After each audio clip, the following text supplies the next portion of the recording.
샬롬. 날마다 우리와 호흡하시고 만나시기를 원하시는 주님과 잘 동행하고 계신가요?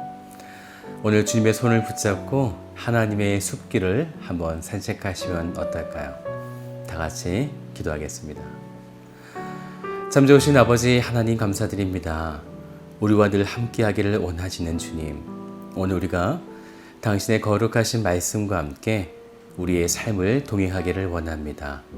우리의 모든 심령 가운데 임재하여 주셔서 하나님을 느끼고 하나님을 만나는 오늘 복된 하루가 되도록 인도하여 주옵소서.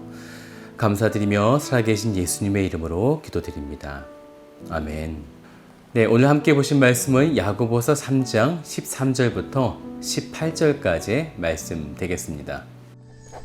너희 중에 지혜와 총명이 있는 자가 누구냐? 그는 선행으로 말미암아 지혜의 온유함으로 그 행함을 보일지니라. 그러나 너희 마음속에 독한 시기와 다툼이 있으면 자랑하지 말라. 진리를 거슬러 거짓말하지 말라. 이러한 지혜는 위로부터 내려온 것이 아니요 땅 위의 것이요 정욕의 것이요 귀신의 것이니 시기와 다툼이 있는 곳에는 혼란과 모든 악한 일이 있음이라. 오직 위로부터 난 지혜는 첫째 성결하고 다음에 화평하고 관용하고 양순하며 긍휼과 선한 열매가 가득하고 편견과 거짓이 없나니 화평하게 하는 자들은 화평으로 심어 의의 열매를 거두느니라. 하나님이 우리에게 주시는 은사와 세상에 주는 어떤 능력은 분명한 차이를 가지고 있죠. 세상에 주는 능력, 말을 잘하거나 공부를 잘하거나 똑똑하거나 지혜가 있거나 그런 것은 지극히 자신을 위해 사용된다는 거죠. 하지만 하나님이 우리에게 주시는 능력, 즉 은사는 자신을 위해 사용되지 않고 남을 위해 사용된다는 것입니다. 바로 교회 공동체 가운데 그 은사를 통해 유익이 되게 하시는 거죠. 그래서 은사는 공동체 가운데 나와 함께 하고 있는 사람에게 덕을 세우기 위해 사용되는 것입니다. 그래서 아무리 좋은 은사라 할지라도 덕을 세우지 못한다면 사용하지 않아야 하는 것이죠. 오늘 성경에는 당시 교회의 지혜와 총명을 가진 사람들이 교회에 있었던 거예요. 그런데 그들은 스스로 지혜와 지식이 있다고 내세우며 자랑했던 사람들이었습니다. 야고보는 절대로 그런 사람은 가르치는 선생이 될 수 없다는 거죠.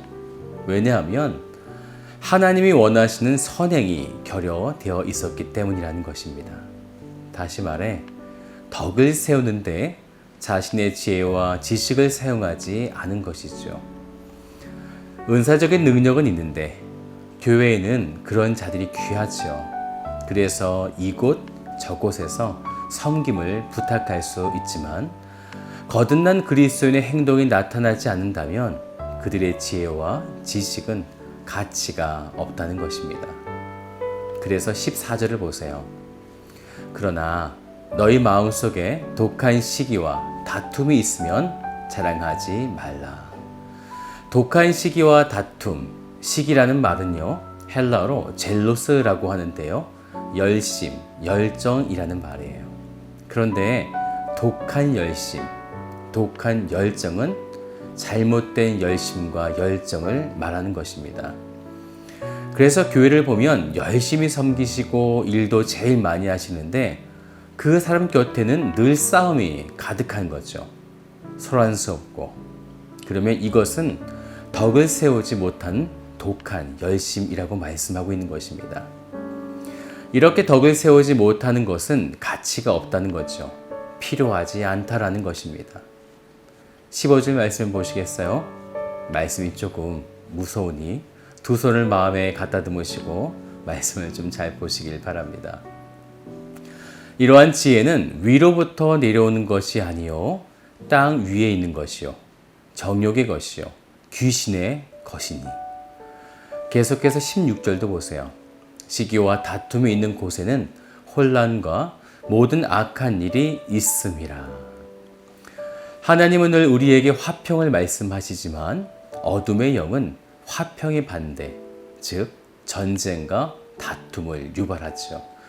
그래서 아무리 좋은 일이라 할지라도 혼란이 있고 시기와 다툼이 있다면 그것은 하나님이 기뻐하시는 화평의 일이 아닌 것입니다. 그래서 우리의 열심과 최선은 늘 덕이 세워져야 하는 것입니다. 그러면 어떤 덕일까요? 사실 교회에는요, 늘 인적 자원이 부족합니다. 그래서 가르치는 교사, 성가대, 찬양팀에 아직 준비되지 않은 분들을 종종 세우는 경우가 있죠. 그러면 특히 말씀을 가르치는 교사의 경우 13절에 선행이 필요하다고 말씀하고 있는 거예요. NIV 영어 성경을 보니까요, 선행을 이렇게 표현했어요.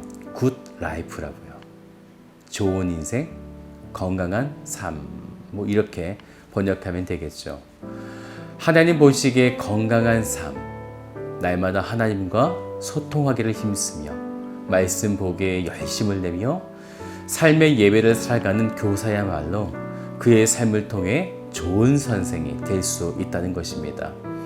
좋은 선생이란 것은 세상의 지혜를 가르치기보다 하나님의 마음을 사람들에게 보여줄 줄 아는 자가 될 것입니다. 이런 자에게는 지혜는 그냥 자동적으로 형성되고 만들어지는 것이 아닙니다. 17절의 말씀을 보세요. 오직 위로부터 난 지혜는, 네, 그렇습니다. 바로 하나님이 우리에게 허락하신 거죠. 성결하고 화평하고 관용하고 양순하며 긍휼과 선한 열매가 가득하고 편견과 거짓이 없는 것. 오늘 여러분들은 이 중에서 몇 가지나 행하고 계신가요? 사랑하는 여러분, 오늘 말씀은 하나님을 믿지 않는 사람들의 이야기가 아닙니다.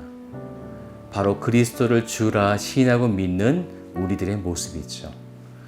우리가 그리스도의 덕을 세우는 일에 지혜와 총명을 사용하다가도 또 한순간에 우리는 정력적으로 바뀔 수 있고 귀신에게 이용당할 수 있는 것입니다. 왜냐하면 우리는 아직 완성된 성화를 이루지 못했기 때문이죠. 그래서 우리는 늘 깨어서 근신해야 하는 것입니다. 우는 사자가 삼킬 자를 지금도 두루 찾아 나서고 있기 때문입니다. 사랑하는 여러분, 저는 성도와 아이들을 가르치는 교육자, 교사분들이 내가 만난 그 하나님의 감동을 전해줄 줄 아는 참 선생이 되셨으면 좋겠습니다. 좋은 프로그램보다 사랑하는 마음을, 훌륭한 교육보다 마음의 뜨거움을 삶의 현장에서 보여줄 줄 아는, 저는 우리 교회를 아버지의 마음이 가득한 교회로 만들어 갈 것입니다. 함께 해주시겠습니까? 바로 이것이 교회를 화평하게 만드는 자들이죠. 이렇게 화평하게 하는 자들은 날마다 화평을 심어서 의의 열매, 17절에 나오는 성결과 화평, 관용, 양순, 긍휼 등을 날마다 삶 속에서 거두게 될 것입니다. 오늘 하루가 그런 삶 또한 그런 믿음의 선행이 가득한 삶이 되시기를 주님의 이름으로 축복드립니다. 다 같이 기도하겠습니다. 사랑의 아버지 하나님 감사드립니다. 주님 앞에 참 선행을 하여 하나님께서 기뻐하시는 신실한 선생이 되어지기를 원합니다. 세상의 지혜를 가르치기보다 하나님께서 우리들에게 말씀하여 주신 믿음과 또한 아버지의 마음으로 그들을 사랑하며 믿음을 베풀 줄 아는 자들이 되어질 수 있도록 인도하여 주셔서 우리 교회가 화평을 심을 줄 아는 교회, 그래서 의의 열매가 가득한 복된 교회가 되도록 우리를 이끌어 주시옵소서. 오늘 하루도 그런 화평을 심는 자들이 되도록 우리를 이끌어 주옵소서. 감사드리며 살아계신 예수님의 이름으로 기도드립니다. 아멘.